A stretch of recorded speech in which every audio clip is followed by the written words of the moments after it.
They say there are no winners in war, but that's not strictly true. One group always ends up on the winning side, the people who bankroll the wars.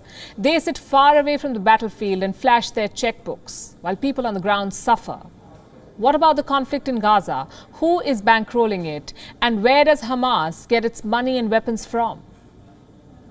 Their biggest supporter is Qatar. And this should not come as a surprise. State-sponsored terrorism is trademark Qatar policy. In 2017, they were pulled up by a group of Muslim nations. They cut off diplomatic ties with Qatar and imposed a trade blockade. The blockade was lifted earlier this year, but those concerns still remain. Qatar supports Hamas both financially and politically. So far, they have transferred $1.8 billion to them, $1.8 billion. So you could say Qatar is sustaining the Gaza Strip. Since 2018, they have been paying $20 million per month. What is this money used for? On paper, it is used to pay civil servants, to make roads and hospitals, and to pay monthly stipends to people. But the fact is, there is no way to verify this. Hamas is not exactly filing audit reports, so we have to take their word for it. Money is Hamas's number one priority. Number two is recognition, and Qatar has been happy to indulge. In 2012, Sheikh Hamad bin Khalifa Al Thani visited the Gaza Strip. He was the first state leader to court the Hamas government. Even now, when the violence escalated, Hamas leaders were dispatched to Doha. They met Qatar's top diplomat to seek international backing. The other big supporters are Iran and Turkey, as expected, you would say. Last year, President Erdogan hosted Hamas's military chief. Now, this is a man with a $5 million bounty on his head. Guess who announced this bounty? Turkey's NATO ally, the United States. What about Iran?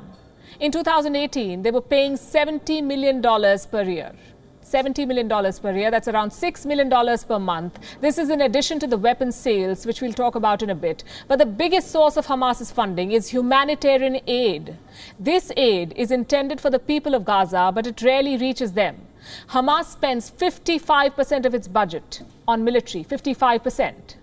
Just 5% is allocated for rehabilitating its people. It's the same story with taxes. Hamas collects $27 million in taxes, and most of it is used to pay their fighters and workers. So the benefits have not reached the people. Now we come to the weapons. Hamas prides itself as a militant group. So where do they get their rockets from? Mostly Iran. Hamas used to smuggle Iranian rockets through Egypt and Sudan.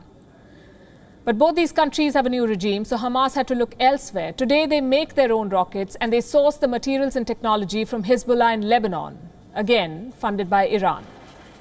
By all estimates, Hamas has around 10,000 rockets in their arsenal. They're mostly short-range missiles. You could get one for $800. And this is where Israel is bleeding money. Hamas is sending up cheap rockets from Gaza, but Israel has to deploy the Iron Dome to respond. And Iron Dome missiles are not cheap. Each one of them costs thousands of dollars. The bottom line is this: Hamas is loaded.